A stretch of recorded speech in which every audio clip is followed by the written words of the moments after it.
अस्सलाम वालेकुम नाजरीन, आप देख रहे हैं नया पाकिस्तान और मैं हूं शहजाद इकबाल। इलेक्शन से सिर्फ एक माह पहले बल्ले का इंतखाबी निशान छिनने के बाद पाकिस्तान तहरीक इंसाफ को लातादाद सियासी और कानूनी मसाइल का सामना है। पाकिस्तान तहरीक इंसाफ के बतौर जमात इंतखाबात से नॉकआउट होने के बाद पार्टी को पहले तो इस आजमाइश का सामना है कि पाकिस्तान तहरीक इंसाफ से वाबस्ता जो उम्मीदवार आज़ाद हैसियत में इलेक्शन लड़े उन्हें कम अज़ कम इलेक्शन लड़ने के लिए लेवल प्लेइंग फील्ड मिल सके। मगर पाकिस्तान तहरीक इंसाफ के लिए इससे बड़ा चैलेंज ये है कि जो उम्मीदवार बानी पाकिस्तान तहरीक इंसाफ के नाम पर अवाम से वोट मांगे और पीटीआई के नुमाइंदे के तौर पर इलेक्शन में हिस्सा ले, वो इलेक्शन के बाद सियासी वफादारी बदलने के बजाय पाकिस्तान तहरीक इंसाफ के साथ ही खड़े रहें। पाकिस्तान तहरीक इंसाफ के लिए ये सूरत हाल किसी आजमाइश से कम नहीं है, क्योंकि पीपल्स पार्टी, IPP समेत दीगर जमातों ने पाकिस्तान तहरीक इंसाफ के आज़ाद उम्मीदवारों पर नजरें लगा ली हैं। ये मामला इसलिए भी अहम है क्योंकि ये सवाल अब भी बरकरार है कि पाकिस्तान तहरीक इंसाफ के आज़ाद उम्मीदवार कामयाबी के बाद बतौर PTI अरकान कौमी असम्बली में बैठ सकेंगे या नहीं। बहरहाल इस पर कई जमातें इन्हीं आज़ाद उम्मीदवारों से आस लगाए बैठी हैं। किसी का दावा है कि वो आज़ाद उम्मीदवारों के साथ मिलकर अगली हुकूमत बनाएंगे, तो किसी का दावा है कि पाकिस्तान तहरीक इंसाफ के सिर्फ वो उम्मीदवार जीतेंगे जो सियासी वफादारियाँ तब्दील करने की गारंटी देंगे। यानी इस इलेक्शन में मुख्तलिफ सियासी जमातों का इलेक्शन डे पर तो एक दूसरे से इंतखाबी मार्का होगा, मगर इलेक्शन डे से ज़्यादा दिलचस्प मार्का इलेक्शन डे के बाद होगा, जब मुख्तलिफ सियासी जमातों की जानिब से वफाक में हुकूमत बनाने के लिए पाकिस्तान तहरीक इंसाफ के कामयाब अरकान को तोड़ने की कोशिशें की जाएंगी। यानी इलेक्शन के बाद हॉर्स ट्रेडिंग का दरवाज़ा खुलने का इम्कान है। अहम बात यह है कि सिर्फ वो जमातें पाकिस्तान तहरीक इंसाफ के आज़ाद उम्मीदवारों पर नजरें जमाए नहीं बैठी जो पाकिस्तान तहरीक इंसाफ से अलग होकर कायम हुई थी। इस हवाले से chairman people's party Bilawal Bhutto Zardari ने कल हमारे प्रोग्राम में यह दावा किया कि पीपल्स पार्टी आज़ाद उम्मीदवारों के साथ मिलकर अगली हुकूमत बनाएगी। बहुत ज़्यादा इंडिपेंडेंस इस दफ़ा, ना सिर्फ PTI के इंडिपेंडेंस, बहुत ज़्यादा इंडिपेंडेंस इलेक्शंस में हिस्सा ले रहे हैं। हम इंडिपेंडेंस के साथ मिलके हुकूमत बनाएंगे। कायदे हिज़्ब इख्तलाफ मियाँ नवाज शरीफ साहब हो सकता है, मगर हुकूमत उसको पाकिस्तान के अवाम नहीं दिलवाएंगे। पीपल्स पार्टी के माजी और साबिक सदर आसिफ अली जरदारी की जोड़ तोड़ की सियासत को देखते हुए chairman people's party Bilawal Bhutto Zardari का यह दावा बहुत मानी खेज है, क्योंकि वैसे तो इस बात का इम्कान बहुत कम है कि पीपल्स पार्टी पंजाब में नून लीग को टफ टाइम देकर खुद वफाक में हुकूमत बनाने की पोजीशन में हो। लेकिन अगर पीपल्स पार्टी पंजाब और KPK में PTI के आज़ाद उम्मीदवारों को तोड़ने में कामयाब रही तो नून लीग को मुश्किलात का सामना करना पड़ सकता है। मगर दिलचस्प बात यह है कि सिर्फ पीपल्स पार्टी नहीं जिसकी आज़ाद उम्मीदवारों पर नजरें हैं, बल्कि इस्तेकाम पाकिस्तान पार्टी के pattern in chief Jahangir Khan Tareen ने भी आज़ाद उम्मीदवारों को साथ मिलाने के लिए कमर कस ली है। कल मुल्तान में प्रेस कॉन्फ्रेंस करते हुए जहांगीर खान तरीन ने दावा किया कि उनकी जमात इंतखाबात के बाद बनने वाली हुकूमत का अहम हिस्सा होगी। पिछली हुकूमत भी आज़ाद को साथ मिलाकर बनवाई थी, अब भी सबको साथ लेकर चलूंगा। पिछली हुकूमत बनवाई थी आज़ाद उम्मीदवारों को मिला के, दिन रात काम किया था, तो उसमें अच्छी बात थी। अब अगर जो आज़ाद ज़बरदस्ती ज्वाइन नहीं कराया जाता, लोगों को अभी वजह से ज्वाइन होते हैं। अब अहम बात यह कि पाकिस्तानी सियासत में आज़ाद उम्मीदवारों को साथ मिलाने की साइंस में जहांगीर तरीन वन मैन आर्मी का किरदार अदा करते हैं। 2018 के इलेक्शन के बाद ये जहांगीर खान तरीन ही थे जिन्होंने एस्टैब्लिशमेंट की मदद से अपना जहाज उड़ाकर जोक दर जोक आज़ाद उम्मीदवारों को पाकिस्तान तहरीक इंसाफ का हिस्सा बनाया था। जहांगीर खान तरीन की वजह से कौमी असम्बली के 13 में से 9 और पंजाब असम्बली में 28 में से 25 अरकान ने पाकिस्तान तहरीक इंसाफ में शमूलियत इख्तियार की थी। इसलिए IPP को लेकर अहम सवाल ये नहीं है कि IPP इलेक्शन में कैसा परफॉर्म करेगी, बल्कि अहम सवाल ये है कि जहांगीर खान तरीन की IPP इलेक्शन के बाद कैसा परफॉर्म करेगी। और अगर वाकई पाकिस्तान तहरीक इंसाफ के आज़ाद उम्मीदवारों की अक्सरियत ने IPP की राह ली तो अगली हुकूमत IPP के बगैर बनाना मुश्किल हो जाएगी। जहांगीर खान तरीन के अलावा IPP के ही रहनुमा फयाजुल हसन चौहान ने भी दावा किया है कि इलेक्शन में पाकिस्तान तहरीक इंसाफ का जो भी आज़ाद उम्मीदवार कामयाब होगा वो इस गारंटी के साथ जीतेगा कि वो PTI में शामिल नहीं होगा। फयाजुल हसन चौहान के मुताबिक अगर इलेक्शन में 75 आज़ाद उम्मीदवार जीतते हैं तो उनमें से 35 आज़ाद उम्मीदवार IPP में शामिल हो जाएंगे। इसी तरह पाकिस्तान तहरीक इंसाफ पार्लियामेंटेरियन के सरबराह परवेज़ खटक, जिनका खैबर पख्तूनख्वा में बड़ा असर व रसूख है, उन्होंने भी पाकिस्तान तहरीक इंसाफ से मुतल्लिक ये दावा किया है कि पाकिस्तान तहरीक इंसाफ का किस्सा खत्म हो गया है। पाकिस्तान तहरीक इंसाफ के उम्मीदवार अब आज़ाद हैसियत से इलेक्शन लड़ेंगे। पाकिस्तान तहरीक इंसाफ अपने आज़ाद उम्मीदवार को बचा कर दिखाए। ABC कुछ भी नहीं है, क्योंकि इनके पास कोई सोच वाला आदमी नहीं। अगले 5 साल इनकी कोई नुमाइंदगी नहीं होगी, तहरीक इंसाफ बिल्कुल फारिग हो जाएगी, 5 साल उनकी हैसियत नहीं रहेगी और आज़ाद मेंबर है, इनको संभाल के देखें, मैं नाम दे दूँगा। मुख्तलिफ सियासी जमातों ने पाकिस्तान तहरीक इंसाफ के आज़ाद उम्मीदवारों पर नजरें जमा ली हैं। यानी PTI का इंतखाबी निशान छिन जाने के बाद असल मुकाबला अब इलेक्शन डे के बाद होगा, जब हर जमात इन आज़ाद उम्मीदवारों को तोड़ने के लिए हर किस्म की बाजी लगाएगी। और अहम बात यह कि पाकिस्तान तहरीक इंसाफ को इलेक्शन के बाद आने वाली इस आजमाइश का पूरी तरह अंदाजा है, जिसका एतराफ़ करते हुए पाकिस्तान तहरीक इंसाफ के रहनुमा बैरिस्टर गौहर अली खान का कहना है कि इस वक्त पाकिस्तान तहरीक इंसाफ के उम्मीदवार आज़ाद हैं, इसलिए इलेक्शन के बाद वफादारियां तब्दील होने का खदशा मौजूद है। यानी जहां एक तरफ बल्ले का निशान ना मिलने से पाकिस्तान तहरीक इंसाफ को शदीद धचका लगा है, वहीं इसे अभी मजीद आजमाइश से गुजरना है। और इसकी बड़ी आजमाइश तब शुरू होगी जब मुख्तलिफ सियासी जमातें इसके कामयाब अरकान को तोड़ने के लिए एड़ी चोटी का जोर लगाएंगे। हम इन तमाम मामलों पर बात करेंगे, जिसके लिए हमें ज्वाइन किया है सीनियर सहाफ़ी और तजज़ियाकार हामिद मीर ने। मीर साहब, बहुत बहुत शुक्रिया वक्त देने के लिए। मीर साहब, सुप्रीम कोर्ट के फैसले के बाद जो PTI के कैंडिडेट्स हैं, अब वो आज़ाद उम्मीदवारों की हैसियत में इलेक्शन में उतरेंगे और इसलिए कहा जा रहा है कि अब इलेक्शन डे के बाद असल गहमा गहमी शुरू होगी, असल खेल शुरू होगा कि ये इंडिपेंडेंट्स क्या तहरीक इंसाफ में जा सकते हैं या किसी और पार्टी में शामिल हो जाएंगे। क्या आपको भी ऐसा ही लगता है कि इलेक्शन डे के बाद अब जो मामला है वो ज्यादा इंपॉर्टेंट रहेगा? देखें, इस वक्त तो जो मैंने तहरीक इंसाफ के जो कुछ उम्मीदवार हैं उनकी जो मैं कैंपेन देख रहा हूँ इस्लामाबाद में, रावलपिंडी और आसपास के शहरों में, तो मुझे तो ये लग रहा है कि तहरीक इंसाफ के जो कारकुन हैं वो बहुत भरपूर तरीके से अपने इन उम्मीदवारों की कैंपेन चला रहे हैं। मैं आपको एक मिसाल पेश करता हूँ।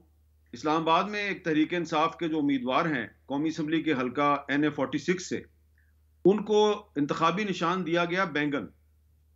तो मैंने परसों देखा कि इस हल्के में एक मार्केट थी, मैं वहाँ पे गया तो वहाँ पे कुछ दुकानों पे और कुछ और जगहों पे लोगों ने बैंगन लटका रखे थे। तो मुझे पता नहीं था, मैंने किसी से पूछा ये बैंगन क्यों लटकाए हुए हैं? उन्होंने कहा जी ये हमारा इंतखाबी निशान है।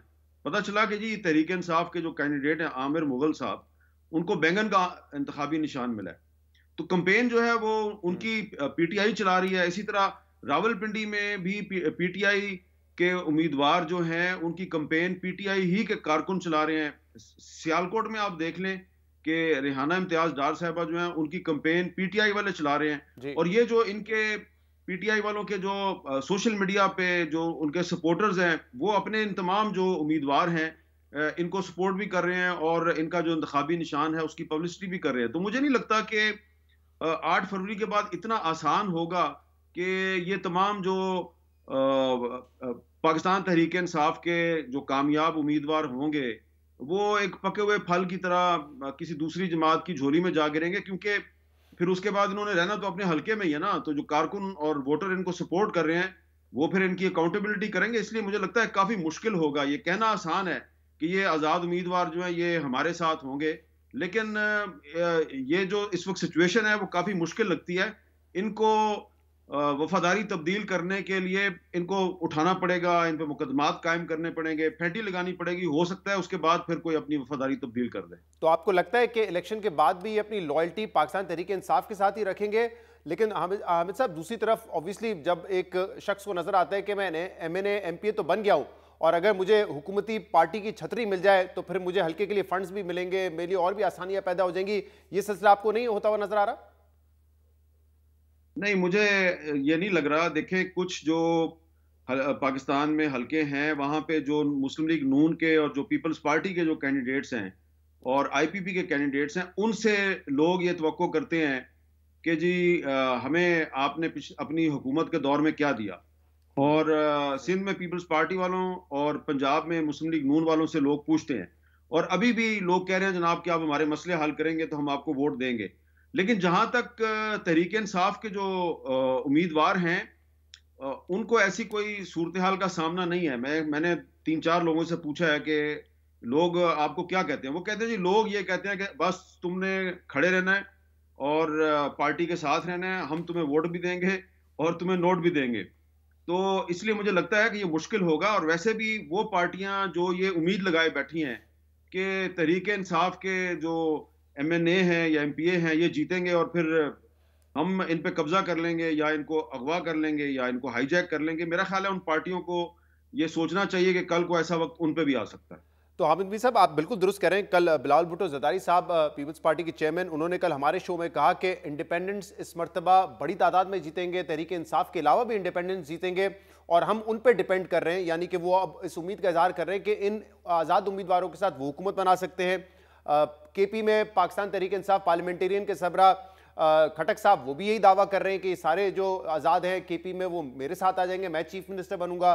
फिर जो जहांगीर खान तरीन साहब की पार्टी है वो कह रहे हैं कि हमने तो 2018 में भी 9 MNA और 25 MP हम लेकर आए थे जहाज भर के, अब हमें हिमायत भी है तो दोबारा हम वही खेल खेलेंगे। और PTI, तो ये तमाम लोग जो है वो PTI के आज़ाद उम्मीदवार के इस वक्त इंतजार में है कि वो हमारी पार्टी में शामिल होंगे। देखिए, आपने बिलावल साहब के बयान का भी हवाला दिया है। उन्होंने तो ये भी कहा है कि पीपल्स पार्टी के सिवा तमाम जो जमातें हैं उनकी उम्मीदें खलाई मखलूक से वाबस्ता हैं। और आपने परवेज़ खटक साहब की पाकिस्तान तहरीक इंसाफ पार्लियामेंटेरियन का भी जिक्र किया है। देखें, इस वक्त सूरत हाल ये है कि जितनी भी ये बड़ी बड़ी पार्टियां हैं जो दावा करती हैं कि हम बड़ी पार्टियां हैं, इंक्लूडिंग पीपल्स पार्टी और PMLN, तो ये सारी पार्टियां जो हैं ये उम्मीद लगा के बैठी हुई हैं कि कुछ इंडिपेंडेंट्स और कुछ जो PTI वाले हैं ये जीतेंगे, कुछ मुस्लिम लीग नून के पास चले जाएंगे, कुछ पीपल्स पार्टी के पास चले जाएंगे और फिर एक कोलिशन गवर्नमेंट बन जाएगी। खैबर पख्तूनख्वा में आज ही आप कंफर्म कर लें कि खैबर पख्तूनख्वा के कुछ हलकों में जो पाकिस्तान पीपल्स पार्टी है उसने परवेज खटक की पाकिस्तान तहरीक इंसाफ पार्लियामेंटेरियन के साथ सीट एडजस्टमेंट कर ली है कि कहीं पे कौमी असम्बली का जो उम्मीदवार है उसको परवेज खटक की पार्टी सपोर्ट करेगी और कहीं पे जो परवेज खटक का उम्मीदवार है उसको बिलावल भुट्टो जरदारी की पार्टी जो है वो सपोर्ट करेगी। तो अब परवेज खटक साहब जो है उनकी उम्मीदों का महवर और मरकज क्या है? क्या ये ऑप्शन है इन आज़ाद उम्मीदवारों के पास कि बाद में ये PTI में शामिल हो? क्योंकि उस दिन आपके प्रोग्राम में भी इस पे डिबेट हुई, पहले सलमान अकरम राजा साहब ने ये नुक्ता उठाया था, फिर आपके प्रोग्राम में भी मैंने देखा कि इस पे बहस हुई। तो क्या ये पॉसिबल है आईनी और कानूनी तौर पे कि PTI as a party exist कर रही है? अगर वो डीलिस्ट नहीं होती तो फिर ये आज़ाद उम्मीदवार जब पार्लियामेंट में कौमी असम्बली या अपनी सूबाई असम्बलियों में बैठेंगे तो वो PTI के अंडर बैठेंगे।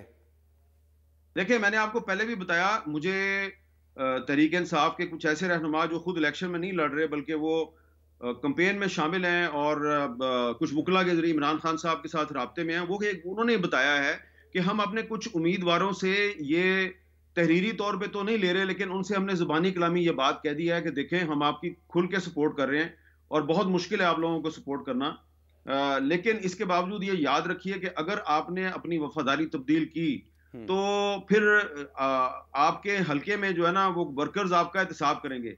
लेकिन अब मैंने आपको बहुत से नाम बताए हैं, देख लें आप, ये इनके साथ जो होना था काफी कुछ हो चुका है तहरीक इंसाफ वालों के साथ। अब देखें ना, ये चीफ जस्टिस काजी फायज ईसा साहब भी तो देख रहे हैं ना ये सब कुछ। वो कहते हैं जी कि मैंने टेक्निकल ग्राउंड्स पे बड़ा अच्छा फैसला किया है, तो अब उनको ये भी देखना चाहिए कि अगर उनके फैसले की वजह से तहरीक इंसाफ जो है वो बल्ले के निशान से महरूम हो गई है और अब तहरीक इंसाफ के जो अगर कोई उम्मीदवार कामयाब हो जाते हैं और उसके बाद कल को वो प्रेस कॉन्फ्रेंस में ऐलान करते हैं जी कि मैं मुस्लिम लीग नून की हिमायत कर रहा हूं या मैं IPP की हिमायत कर रहा हूं या मैं पीपल्स पार्टी की हिमायत कर रहा हूं, तो इसका साफ मतलब ये होगा कि उनसे वफादारी जोर जबरदस्ती से तब्दील करवाई गई है।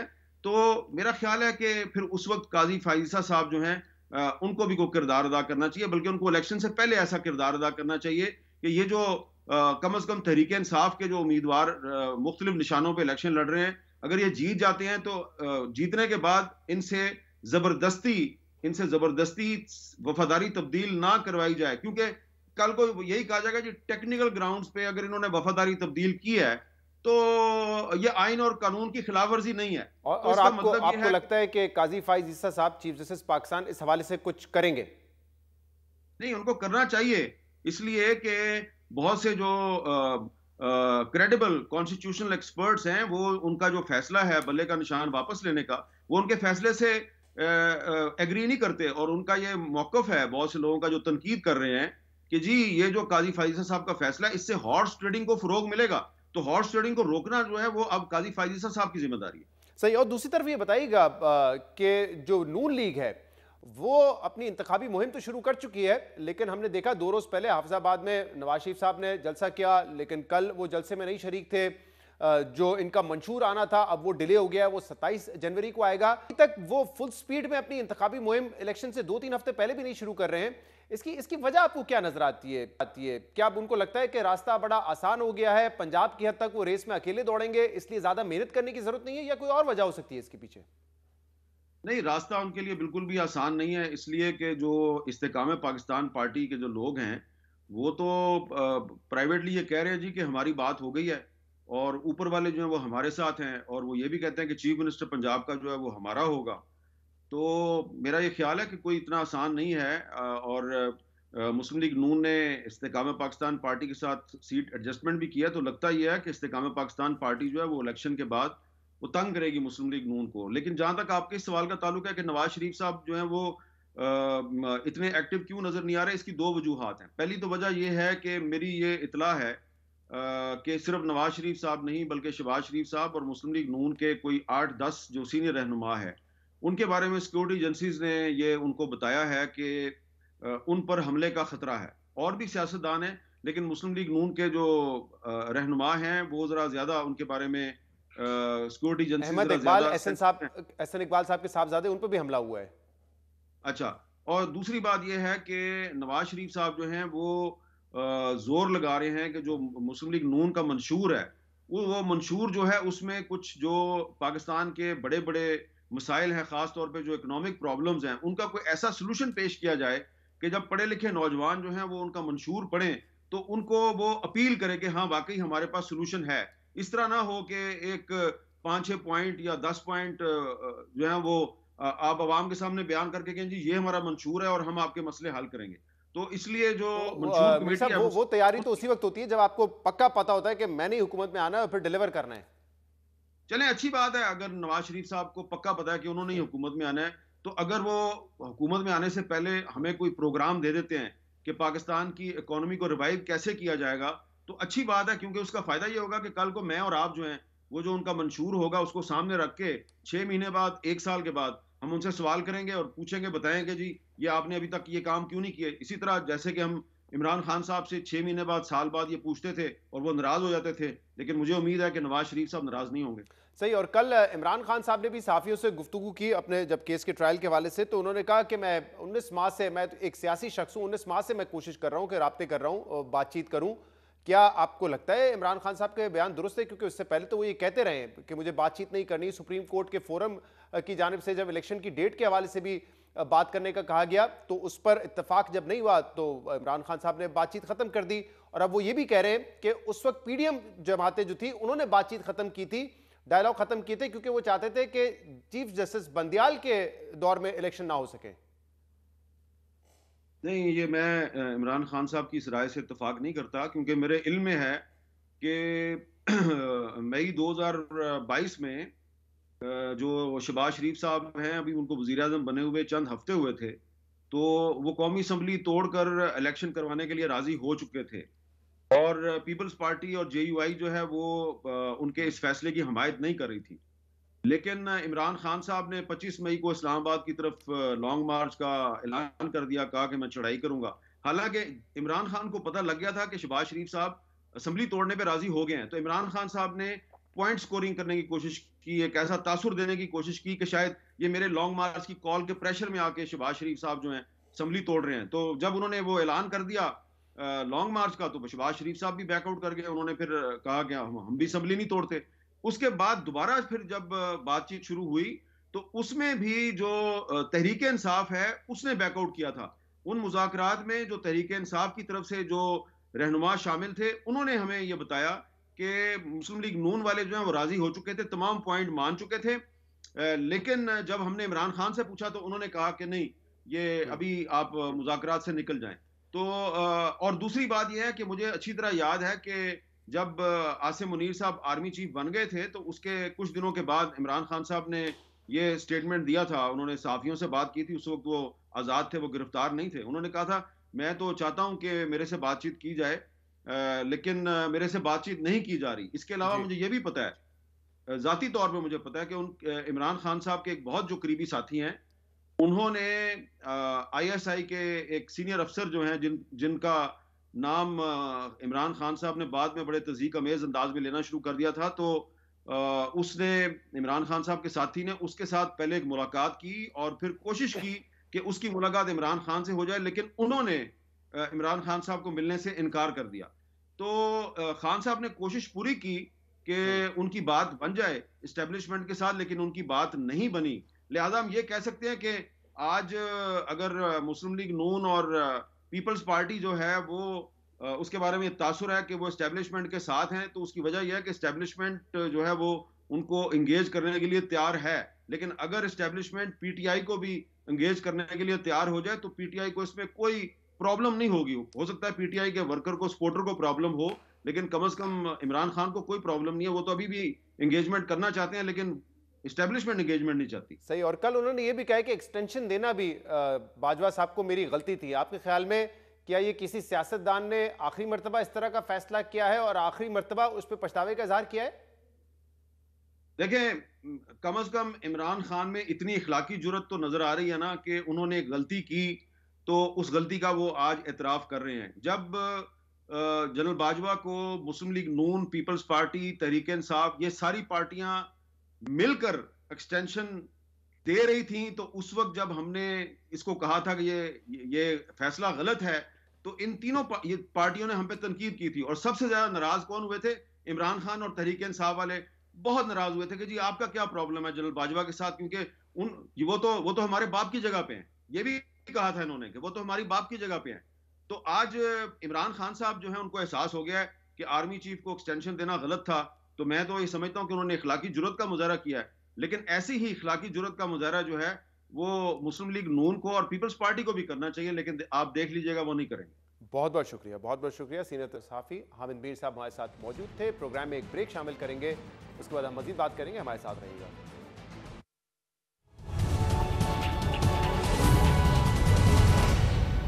Welcome back. Istehkam Pakistan Party हर हल्के से अपने उम्मीदवार खड़े करेगी, इंतखाबी मुहिम चारों सूबों में चलाएगी और नून लीग हमारे बगैर इलेक्शन नहीं जीत सकती।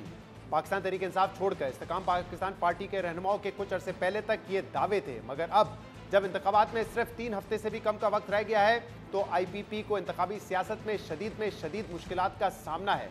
पूरे मुल्क और ख़ास तौर पर पंजाब में हर हल्के पर अपना उम्मीदवार खड़ा करना तो दूर की बात, IPP ने पंजाब में कौमी असम्बली के 141 हल्कों में से सिर्फ 51 हल्कों पर अपने उम्मीदवार खड़े किए हैं। जबकि दूसरी तरफ IPP अब पंजाब में नून लीग से सीट एडजस्टमेंट के मामले पर भी गैर यकीनी का शिकार है। अहम बात यह है कि IPP ने इब्तिदा में नून लीग से कौमी असम्बली की 40 और पंजाब असम्बली की 70 नशिस्तों पर सीट एडजस्टमेंट का मुतालबा किया था, मगर नून लीग ने IPP से कौमी असम्बली की सिर्फ 7 और पंजाब असम्बली की सिर्फ 11 नशिस्तों पर सीट एडजस्टमेंट का फैसला किया है। मगर इन 18 हल्कों पर भी नून लीग की जानिब से IPP की खुलकर हिमायत नहीं की जा रही, जिसने IPP के पार्लिमानी मुस्तकबिल पर सवाल खड़े कर दिए हैं। इन तमाम मामलों पर हम बात करेंगे, जिसके लिए हमें ज्वाइन किया है IPP के रहनुमा फयाजुल हसन चौहान ने। फयाज साहब, बहुत बहुत शुक्रिया वक्त देने के लिए। आप लोगों ने कहा था कि मुल्क भर में चारों सूबों से हर नशिस्त पर हम कैंडिडेट खड़ा करेंगे, लेकिन पंजाब में भी अगर देखा जाए तो 141 में से सिर्फ 51 नशिस्तों पे आपने उम्मीदवार खड़े किए हैं। क्या वजह है इसकी? उम्मीदवार मिले नहीं या नून लीग को आप फ्री रन दे रहे हैं? बिस्मिल्लाहिर्रहमानिर्रहीम। देखें, हमने ये कोई दावा नहीं किया था कि हम चारों सूबों की और वफाक की हर सीट के ऊपर जो है वो इलेक्शन लड़ेंगे। हमने ये कहा था कि हम एक नौज़ायदा पार्टी हैं, लेकिन हम इंशाल्लाह भरपूर तरीके से पाकिस्तान के इस 2024 के इलेक्शन में हिस्सा लेंगे। और उसका अब आपके सामने है कि 51 आपने खुद कहा कि हम पंजाब के अंदर और तकरीबन कोई इतने ही सिंध के अंदर हम इलेक्शन लड़ रहे हैं। मैं आपके लिए गोश गुजार कर दूं कि जो आज पाकिस्तान के अंदर बज़ाहिरन सोशल मीडिया के जरिए से सबसे पॉपुलर पार्टी अगर पीटीआई समझी जाती है, तो उसने पहला इलेक्शन लड़ा था तो उसके 0 सीट थी, 0। दूसरा इलेक्शन लड़ा था तो अकेली एक इमरान खान की तस्वीर सीट थी। तो हम तो अगर इस इलेक्शन के अंदर अगर हैंडसम किस्म का वफाक के अंदर और पंजाब के अंदर और सिंध के अंदर अगर हमारा एक पार्लिमानी ग्रुप बन जाता है तो ये कोई घाटे का सौदा नहीं हुआ। और दूसरी बात, आपने कहा कि हमने दावा किया था कि नून लीग हमारे बगैर नहीं जीतेगी, तो जनाब हमने उसका सबूत दिया है कि हम तो इस चीज पे थे कि दोनों पार्टियां मिलकर सीट एडजस्टमेंट के साथ इलेक्शन लड़ेंगी और ये दोनों पार्टियों की लीडरशिप की तरफ से इंटेंशन शो हुई थी। लेकिन अगर आखिर के अंदर नून लीग के नवाज शरीफ साहब ने या किसी लीडरशिप ने जिद की और वो उतनी सीटों पे नहीं आए, तो कंसिक्वेंटली इसका नुकसान आईपीपी को कम होगा और आप इलेक्शन के बाद देख लीजिएगा इसका ज्यादा नुकसान नवाज शरीफ साहब को होगा और नून लीग को होगा। जब आजाद जो जितने लोग जीतेंगे उनके ज्यादा रुझान जो है ना आपको नजर आएगा कि वो आईपीपी। मैं फयाज साहब इस मामले पर भी आता हूं जो सीट एडजस्टमेंट वाला मामला है, लेकिन क्या अभी जो आपका एम है आईपीपी का, क्योंकि आप इमरान खान की मिसाल दे रहे हैं, तो आपको भी लग रहा है शुरुआत ऐसे ही होगी कि पहले कोई सीट नहीं जीतेंगे फिर एक आध जीतेंगे, यही सियासी सफर होगा आप लोगों का भी? नहीं, अल्लाह पाक के करम से वफाक के अंदर भी आजाद जो आपके मेंबर्स बनेंगे ना, मैंने सबसे पहले ये ब्रेक की थी आज से 3 दिन पहले एक लीडिंग टीवी चैनल के लीडिंग एंकर के सामने, तो जी मैंने चलाया वो शॉट, आपने वसीम बदामी साहब के प्रोग्राम पे ये कहा था। हाँ, सुने ना, अब एक अच्छी खासी तादाद वफाक कौमी असम्बली में और पंजाब में और कुछ किसी हद तक सिंध में भी आजाद जो जीतेंगे लोग, उनका रुझान इंशाल्लाह आईपीपी की तरफ होगा, खसूसन कौमी असम्बली और पंजाब असम्बली के अंदर। अब जब वो आजाद अगर शामिल होते हैं, और मैंने ये भी प्रिडिक्ट किया था कि इस दफा केपीके, पंजाब और कौमी असम्बली और बलोचिस्तान और किसी हद तक सिंध में भी आपका 33% आजाद मेंबर्स बनेंगे हर असम्बली में, 33%। अब पंजाब का 33% तकरीबन 70-80 बनते हैं, आपका वफाक के अंदर 33% जनाब 60 से जनाब 70 के दरमियान बनते हैं। ये आजाद वो नहीं है जो पीटीआई के आजाद है, जो पीटीआई के आजाद लड़ रहे हैं, वो भी मैंने आपके साथ एक प्रेडिक्शन की थी कि उनमें से हर बंदा अंडर हैंड डील कर रहा है इस वक्त, हर बंदा अंडर हैंड डील की कोशिश में है कि वो ये कमिटमेंट ले ले या ये शोटी ले ले कि मुझे जीतने दो, मैं जनाब जीतने के बाद मैं अपनी पार्टी का नहीं हूंगा, मैं जो आप कहेंगे मैं वो करूंगा। ये तो वो अलहदा से है, लेकिन इसके अलावा तकरीबन 50, 60, 70 के करीब कौमी असम्बली, पंजाब असम्बली, केपीके के अंदर आजाद मेंबर्स बनेंगे जिनका ज्यादातर रुझान आईपीपी की तरफ होगा। अच्छा, लेकिन ये फिर आईपीपी का वोटर तो नहीं हुआ ना, आईपीपी का वोट बैंक तो नहीं हुआ। आप कह रहे हैं कि आजाद जीत के फिर वो उनका रुझान होगा आईपीपी की तरफ। यार वोट बैंक किस तरह बनता है शहजाद भाई, आप सीनियर तरीन जना एंकर्स हैं, आप मुझे बताएं, आप जना माँ के पेट में से कोई जना वो वोट बैंक और जनाब मैंडेट लेके आता है? आप ये जो साबिक चेयरमैन तहरीक इंसाफ थे या नवाज शरीफ साहब थे या जुल्फिकार अली भुट्टो थे या ये लोग, ये जनाब पैदा हुए थे तो साथ जनाब पॉलिटिकल पार्टी की नहीं, ये कैंपेन करते हैं और लोगों को कहते हैं हमारे लिए वोट करें। आप तो ये कह रहे हैं कि जो आजाद जीतेंगे उनको अपनी पार्टी में शामिल कर लेंगे, तो ये आपका वोट बैंक तो नहीं हुआ ना। इतनी सिंपल सी तो बात कर रहा हूं मैं। आप मुझे ये बताएं 85 के अंदर जनाब आपकी नून लीग और आप 85 के अंदर आपकी मुस्लिम लीग कैसे बनी थी? आप मुझे ये बताएं 88 के अंदर नून लीग का वोट बैंक नहीं था ना। सुने ना, फिदा मोहम्मद खान और जुनेजो लीग का जो सारा एक मामला बना था वो कैसे पार्टियां बनी थी? अच्छा, मुझे ये बताएं फयाज साहब ये बताएं कि आप जो ये कह रहे हैं कि ये लोग गारंटियां दे रहे हैं कि हम जीतेंगे और किसी और पार्टी में जाएंगे, ये कमिटमेंट किसको दे रहे हैं? जैसे आईपीपी से कमिट किया है इन्होंने अपनी तरफ से, जिसको वो माई बाप समझते हैं, जिसको माई बाप समझता है, कोई जहांगीर तरीन साहब को माई बाप समझता है, कोई नवाज शरीफ साहब को माई बाप समझता है, कोई दाएं बाएं को माई बाप समझता है, जो जिसको माई बाप समझता है। आईपीपी से कोई कमिटमेंट हुई है? कोई आजाद उम्मीदवारों ने पीटीआई के आपसे कमिट किया है कि हम इतने लोग हैं आपके पास जो आपको पता है कि आप ही को ज्वाइन करेंगे आकर? आजाद साहब, बात ये है, मैंने उसी प्रोग्राम के अंदर एक बात कही थी कि इस तहरीक इंसाफ के जितने लोग इलेक्शन लड़ रहे हैं ना आजाद हैसियत में, उनका भी कम से कम 35-40% लोग वो है कि जो इंतहाई सीवियर इंस्टॉलेशन के ऊपर हमलों के केस के अंदर इन्वॉल्व है और इनके केसेस मिलिट्री कोर्ट्स में चल रहे हैं और उनके फैसले या इलेक्शन से कुछ दिन पहले या इलेक्शन के फौरन बाद वो आ जाने हैं, और आने के बाद जाहिर सी बात है नाअहल हो जाएंगे, वो सीट जो है वो विकेट हो जाएगी, वैकेंट हो जाएगी, खाली हो जाएगी, दोबारा जिमनी इलेक्शन। तो ये अजीबो गरीब किस्म का एक हलचल और एक आपाधापी अभी शायद इलेक्शन से पहले भी और फिर इलेक्शन के बाद वो मिचनी है। ये जो तहरीक इंसाफ के लोगों को इलेक्शन ट्रिब्यूनल ने धड़ाधड़ इलेक्शन लड़ने की जो इजाजत दी है, इसके जो कंसीक्वेंट है वो आपको नजर आएंगे अगले 1, 1.5, 2, 3 महीनों के अंदर। सही है। और मुझे ये बताइए कि जो उम्मीदें आपकी नून लीग से थी, क्योंकि आपकी जो तर्जुमान है फिरदौस आशिक अवान साहबा, वो तो कह रही थी कि नून लीग हमारे बगैर इलेक्शन नहीं जीत सकती है, लेकिन ऐसा लगता है कि उनके कान पे जू तक नहीं रहेंगी और उन्होंने कुछ नहीं आपको सपोर्ट किया। आपने 40 मांगी, उन्होंने 7 दी कौमी असेंबली की, आपने 70 प्रोविंशियल असेंबली की मांगी, उन्होंने 11 दी आपको। और आज भी ये डॉन में पूरी इस पर खबर आई हुई है कि इन हलकों में जहां सीट एडजस्टमेंट हुई है वहां पे भी नून लीग आपको सपोर्ट नहीं कर रही है कहीं पर। शहजाद साहब, हमने जो बात कही वो ठीक कही थी कि नून लीग हमारे बगैर अच्छा इलेक्शन, अच्छा रिजल्ट नहीं दे सकती, उसका आपको 8 फरवरी की रात को पता चल जाएगा। मतलब क्या होगा जिन हलकों में आप लोगों के कैंडिडेट खड़े हुए हैं वहां पे नून लीग का वोट डिवाइड हो जाएगा आपकी वजह से और नून लीग हार जाएगी वहां से, ये होगा? क्या होगा और क्या होगा? मैंने अगर इलेक्शन ना लड़ने का फैसला किया, मैं तो नजरियाती बुनियादों पे 8 महीनों से इस तहरीक फसाद फिल अर्ज के खिलाफ खड़ा हूं। मैं नहीं चाहता था कि मेरे शहर और मेरे हलके में मेरे किसी सियासी फैसले से तहरीक फसाद फिल अर्ज को फायदा हो। मैंने तो अपने आप को बैकआउट किया, चलो नून लीग को फायदा हो जाए, कम से कम वो इस फितने को खत्म करने के हवाले से कोई अपना रोल प्ले कर रही है। आपने अपने हलके की कुर्बानी दे दी नून लीग के लिए। मैंने तहरीक फसाद फिल अर्ज को नाकाम बनाने के लिए कुर्बानी दी। मैंने उस फितने को खत्म करने के लिए जो 2 साल से पाकिस्तान की रियासत, पाकिस्तान की फौज, पाकिस्तान के रियासती इदारों, पाकिस्तान के अदालती इदारों, पाकिस्तान के हर पॉलिटिशियन को जो उनसे इख्तिलाफ करता है, उसके नहीं, ये बड़ी कुर्बानी तो आपने दे दी है, लेकिन अगर आप ये कुर्बानी नहीं देते तो मुझे समझ नहीं आ रहा कि आप नून लीग का वोट बैंक कैसे काटेंगे? आप लोग तो सारे पाकिस्तान तहरीक इंसाफ से आए, तो वोट डिवाइड होगा तो तहरीक इंसाफ का होगा, नून लीग का कैसे वोट डिवाइड होगा आपके होते हुए? आप तो एक दूसरे के मुखालिफ लड़ रहे हैं ना इलेक्शन। सर बात यह है कि जब एक के मुकाबले में 2 या 3 या 4 किस्म के लोग इलेक्शन लड़ रहे होंगे तो उस एक को फायदा होता है ना। तो ये आपको जो हमने दावा किया था, मैंने या फिरदौस मुझे तो आज तक ये समझ नहीं आया फयाज साहब कि आप नून लीग के साथ मिलकर इलेक्शन में जा रहे हैं या नून लीग के मुखालिफ लड़ रहे हैं। आपके यहाँ एक तरफ से कहा जाता है हम नून लीग के साथ मिलकर लड़ रहे हैं, फिर दूसरी तरफ कहा जाता है नहीं उनके मुखालिफ इलेक्शन लड़ रहे हैं। पहले ये तो डिसाइड कर लें कि इसके खिलाफ लड़ रहे हैं इलेक्शन। ये हमने नहीं डिसाइड करना, ये असल में नून लीग की तरफ से चीजों को थोड़ा सा मिसमैनेज, जो उन्होंने कहा कि हमने मुकम्मल सीट एडजस्टमेंट नहीं करनी और उसके ऊपर 1 महीना बाद टिकी रही। अगर वो अच्छे तरीके से जो है वो 20, 22 या 18 या 15, 17, 18 कौमी असम्बली की और इसी तरीके से 25, 30, 40 सूबाई पे वो करने के बाद ये तय हो जाता है कि उसके अलावा कोई कैंडिडेट ना इधर से नून लीग का ना उधर से जनाब IPP का खड़ा होगा, तो ज्यादा अच्छे तरीके से स्मूथली चीजें चल जाती। लेकिन जब उन्होंने एक चीज की जिद लगाई कि नहीं हमने इतनी ही इंतहाई जिसे कहते हैं कि नॉमिनल सी सीट्स के ऊपर जनाब करनी है और उसके बाद ठीक है जी आप अपने कैंडिडेट्स खड़े करें, हम अपने कैंडिडेट्स खड़े करें, तो उसका कंसिक्वेंटली नुकसान नून लीग को ज्यादा होगा।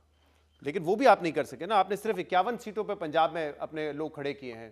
भाई एक सीट के ऊपर शहजाद भाई फर्क पड़ जाता है। जमाली साहब की एक सीट के ऊपर जनाब आपकी वजारत वो तो ठीक है, लेकिन मैं कह रहा हूं कि बाकी आपने 90 हल्के खाली क्यों छोड़े हुए? आपने उम्मीदवार नहीं मिले वहां पे आपको? बात उम्मीदवार ना मिलने की नहीं है। जब एक चीज डिस्कशन स्टार्ट हो गई कि जनाब हमने नून लीग के साथ एडजस्टमेंट में लड़ना है, तो हमने हमारी तवज्जो ये थी कि चलो यार 35-40 कौमी असम्बली की सीट्स के ऊपर, 50 के राउंड अबाउट सूबाई की सीट्स के ऊपर हमारे जितने लोग अभी आए हुए थे वो सारे अकोमोडेट हो जाएंगे। लेकिन जब एंड टाइम के ऊपर ये चीजें नहीं हुई तो फिर जितनी अवेलेबल थी, और आप बेगम रहे, इंशाल्लाह पंजाब के अंदर, वफाक के अंदर अच्छा पार्लिमानी ग्रुप आपको अच्छा, लेकिन फयाज साहब ये बात तो तय है 2018 में तरीन साहब का जहाज इस्तेमाल हुआ था, लेकिन एस्टैब्लिशमेंट की मर्जी से लोग जो है वो PTI में शामिल हुए थे, तो उस वक्त तो ये बड़ा एडवांटेज था जहांगीर खान तरीन साहब को। क्या अब ये एडवांटेज है उनके पास मौजूद? देखें, मैं इतना जानता हूं कि नवाज शरीफ साहब ने पिछले 1-1.5 महीने के अंदर बहुत सी चीजों के ऊपर कुछ मामलात को इतना मजेदार नहीं रखा हुआ, मुक्तदरा के साथ इतना मजेदार नहीं रखा हुआ। ठीक है कि उनको एक लेवल प्लेइंग फील्ड के हवाले से एक पॉजिटिव एज हासिल है, लेकिन बहुत सी सिर्फ एक सीट एडजस्टमेंट का इशू नहीं है, उसके अलावा भी बहुत से इशूज हैं। अब उनकी जिद है कि मरियम नवाज को वजीर आला बनाया जाए पंजाब का। उनको जनाब 18वीं तरमीम की और बहुत सी ऐसी शिक्कें जो एंटी फेडरेशन है, जो सारी दुनिया जानती मानती पहचानती है कि वो एंटी फेडरेशन है, सारे की सारी 18वीं तरमीम नहीं, उसकी कुछ शिक्कें हैं। उनके हवाले से भी जो मेरी इंफॉर्मेशन या मेरी असेसमेंट है कि उसके ऊपर भी नवाज शरीफ साहब कुछ चीजों के ऊपर जो है ना वो कुछ मामलात के ऊपर नहीं आ रहे। इस तरह की 5-6 और ऐसी चीजें हैं जिसकी वजह से आपकी एक उम्मीद आजाद उम्मीदवारों से है, अच्छे नहीं है। आपकी एक उम्मीद आजाद उम्मीदवारों से है, दूसरी उम्मीद आपकी ये है कि नवाज शरीफ का ऑलरेडी मुक्तदरा से झगड़ा होगा, जिसका फायदा आप, या झगड़ा होगा या उनकी बन नहीं रही कुछ मामलात पे, इसलिए आपको इसका फायदा होगा। देखिए, सियासत के अंदर यही होता है ना, किसी का नुकसान किसी का फायदा बन जाता है, किसी का फायदा किसी का नुकसान बन जाता है। मरियम नवाज वाली बात तो बड़ी ऑब्वियस नजर आ रही है ना, वो कैंपेन भी कर रही हैं, वो प्रोविंशियल असेंबली की सीट से इलेक्शन भी लड़ रही है, तो बाज़ाहिर यही नजर आ रहा है कि वही बनेंगी चीफ मिनिस्टर अगर नून लीग की हुकूमत आती है। लेकिन नहीं, ऐसा नहीं होगा। नहीं, फिर कौन बनेगा? अलीम खान साहब, वफाक के अंदर जनाब, वफाक के अंदर भी अभी चीजें 50-50 हैं। अच्छा, ये भी सुन लें, वफाक के अंदर भी बिलावल जरदारी साहब, नवाज शरीफ साहब, थर्ड कोई भी और हो सकता है, वो वजीर आजम बन सकता है। अच्छा, तो अलीम खान साहब चीफ मिनिस्टर बनने में कामयाब हो जाएंगे पंजाब के? अगर 10 सीटों पे चौधरी परवेज लाई साहब और 16 सीटों पे मंजूर भुट्टो साहब बन सकते हैं, तो अलीम खान साहब की किस्मत भी अल्लाह पाक की जात अगर करम करेगी तो वो जाग जाएगी। वो तो बड़ा मजबूरी में बुज़दार साहब को हटा के बनाना पड़ा था ना, अभी फ्रेश मैंडेट के साथ क्या मजबूरी होगी? बढ़िया मजबूरियां आ जाती हैं जब आपका इलेक्शन के बाद नंबर गेम फिजिबल ना हो, आसान ना हो हुकूमत बनाने में, तो फिर ये सारी मजबूरियां आ जाती हैं। सही है, तो आपको ये उम्मीद है कि कम सीटों के साथ भी अलीम खान साहब कैंडिडेट हो सकते हैं चीफ मिनिस्टर के, और मजबूरन जो है उनको बनाना पड़ेगा, नून लीग को अपनी कुर्बानी देनी पड़ेगी सीट की। मतलब देखिए, आप मुझे खुद बताएं, आप चले अपने दिल पे हाथ रख के, आप एंकर हैं, एक बड़े रिस्पेक्टेबल जनाब सहाफी हैं, क्या वजीर आजम जनाब वाले साहब हो, बेटी वजीर आला हो, जनाब कैबिनेट के अंदर 3, 4, 5, 6 बंदे फैमिली के मिनिस्टर, सीनियर मिनिस्टर हो, प्रेसिडेंट भी जो है ना तो उन्हीं की फैमिली में से आ जाए, वो चीज फिजिबल नहीं बनती ना, सही चीज ज़हनों को एब्जॉर्ब नहीं करती ना। ठीक है, तो आपको लगता है कि ये वो नुक्ता हो सकता है जिसपे इख्तलाफात हो। बहुत बहुत शुक्रिया फयाजुर हसन चौहान साहब। हम एक ब्रेक शामिल करेंगे, इसके बाद एक और मामले पर बात करेंगे। हमारे साथ रहिए।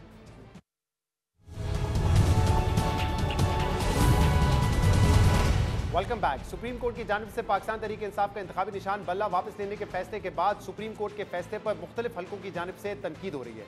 मोतबर कानूनी माहिरीन सुप्रीम कोर्ट के इस फैसले पर यह कानूनी तनकीद कर रहे हैं कि पाकिस्तान तहरीक इंसाफ को आइन में दर्ज बुनियादी हक से महरूम किया गया है, और सुप्रीम कोर्ट ने इलेक्शन एक्ट के जिस सेक्शन के तहत फैसला किया वो भी वाज़ेह तौर पर इलेक्शन कमीशन को इख्तियार नहीं देता कि इंट्रा पार्टी इलेक्शन में बेकायदगियों पर जमात से निशान वापस लिया जाए। एक जानिब फैसले पर कानूनी तनकीद हो रही है, तो दूसरी जानिब सोशल मीडिया पर फैसले के बाद सुप्रीम कोर्ट के जजेस के हवाले से किरदार कुची पर मुबनी मुहिम चलाई जा रही है। इस मनफी मुहिम के पीछे छुपे किरदारों की निशानदही करने के लिए वफाकी हुकूमत ने 4 दिन पहले GIT तश्कील दी है, जिसमें पुलिस, FIA, PTA के अफसरान के अलावा IB और ISI के अफसरान भी शामिल होंगे। इसके अलावा जजेस के खिलाफ सोशल मीडिया पर तनकीद पर अब सुप्रीम कोर्ट के जज भी अपनी राय का इजहार कर रहे हैं। आज एक सेमिनार के दौरान सुप्रीम कोर्ट के जज जस्टिस अथर मिनुल्ला ने कहा है कि जजेस को सोशल मीडिया की तनकीद का असर नहीं लेना चाहिए। आज़ादी इज़हार राय को कंट्रोल नहीं किया जा सकता। हम पोलराइज माशरे में रह रहे हैं जहां तनकीद भी होगी, इसलिए हमें तनकीद से घबराना नहीं चाहिए। जज को तो कभी किसी तनकीद से घबराना ही नहीं चाहिए। हाँ, तनकीद हुई है, जजेस की इंटेग्रिटी को भी क्वेश्चन किया जाता है, क्योंकि किसी नापसंदीदा शख्स को जो है वो रिलीफ मिल गया। अगर हर तनकीद करने वाला भी उस अदालत पे ही एतमाद करे, ये एक अदलिया का टेस्ट है। सोशल मीडिया और इंडिपेंडेंस ऑफ जुडिशरी पे उसका असर क्या है? मैं समझता हूं कि कोई असर नहीं होना चाहिए। एक जज जो इंडिपेंडेंट हो, जिसने एक ओथ लिया हो, उस पर जितनी भी तनकीद हो जाए, अगर वो किसी किस्म का असर लेता है तो वो अपने ओथ की वायलेशन करता है। आज जस्टिस अथर मिनुल्ला ने अहम ऑब्जर्वेशंस दिए हैं। याद रहे कि इससे पहले जस्टिस अथर मिनुल्ला ने साइफर केस में बानी चेयरमैन पाकिस्तान तहरीक इंसाफ की जमानत मंजूर करते हुए रिमार्क्स दिए थे कि बानी चेयरमैन PTI जुर्म साबित होने तक मासूम है। इसके अलावा मौजूदा चीफ जस्टिस काजी फाइज ईसा जब सुप्रीम कोर्ट के सीनियर जज थे तो आसमा जहांगीर कॉन्फ्रेंस में खिताब करते हुए खुद भी ये कह चुके हैं कि जजेस पर तनकीद हर किसी का हक है और बुरे जज का नाम लेकर तनकीद करनी चाहिए। जस्टिस काजी फाइज ईसा ने इस तकरीर के दौरान ये भी कहा था कि जजेस पर तनकीद जरूर करें, लेकिन जुडिशरी को बतौर इदारा तनकीद का हदफ नहीं बनाना चाहिए।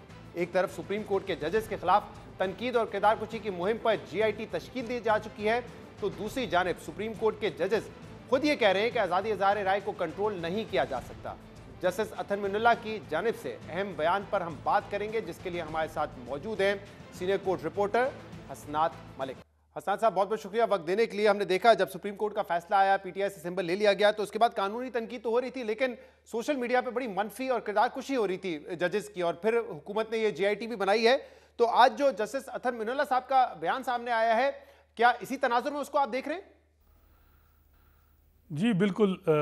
अगर आप उनकी पूरी तकरीर सुने तो उससे बड़ा वाज़ेह है कि वो GIT की डिसअप्रूवल है, और सुप्रीम कोर्ट में हमें इत्तला भी थी कि वहाँ कुछ जजेस में है ये तजब्जुब, क्योंकि ये अगर कंपेन देखें तो सुप्रीम कोर्ट के जजेस के ख़िलाफ़ और ख़ासकर जस्टिस काजी फैसल के ख़िलाफ़ तो जो कंपेन है वो मई 2019 से स्टार्ट है, और बड़ी एक सवीर कंपेन हुई उनकी और उनकी फैमिली के हवाले से, और जिस तरीके से उनको टारगेट किया गया ये अब से स्टार्ट नहीं हो रहा। जहाँ तक जस्टिस अतर मिनल्ला का मामला है, हम देखते हैं उन पे बहुत ज़्यादा क्रिटिसिज्म आया, इवन उनकी फैमिली के जो अपनी एक ट्रैवल डिटेल थी वो भी हमने देखा कि जब साइफर केस में उनका डिसेंटिंग जो एडिशनल नोट आया तो उसके बाद वो पब्लिक कर दी गई, सोशल मीडिया पे आई, लेकिन उन्होंने इस चीज़ पे कोई रिएक्शन नहीं दिखाया, हालांकि वो बड़ी एक सीवियर मामला था कि ऐसा जो एक जज की फैमिली के कोई क्लासिफाइड इंफॉर्मेशन जो उनकी ट्रैवल हिस्ट्री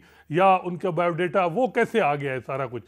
तो मेरा ख्याल है कि हुकूमत जो है वो जो बाज़ाहिर ये लग रहा है कि GIT से जो चीफ जस्टिस काजी फैसल की खुशनुदी हासिल करना चाह रही है, हालांकि उनके ख़िलाफ़ कंपेन तो जब से वो चीफ जस्टिस नहीं थे उससे पहले थी, और चीफ जस्टिस जब बने उसके बाद भी कंपेन, और इसमें कोई शक नहीं कि उनके ख़िलाफ़ जो कंपेन चली है एक तो होता है फेयर क्रिटिसिज्म, लेकिन हमने देखा है उनको तो यानी रेडिक्यूल किया गया, अब्यूसिव लैंग्वेज भी यूज़ की गई, तो बिल्कुल उनके खिलाफ जो लोग ये कर रहे हैं। जराए क्या बताते हैं, ये हुकूमत का अपना इनिशिएटिव था या जो ये रिसेंटली मुहिम चल रही थी उसके बाद सुप्रीम कोर्ट की तरफ से किसी किस्म का इशारा था या उनकी तरफ से कहा गया और फिर हुकूमत ने इनिशिएटिव लिया GIT का?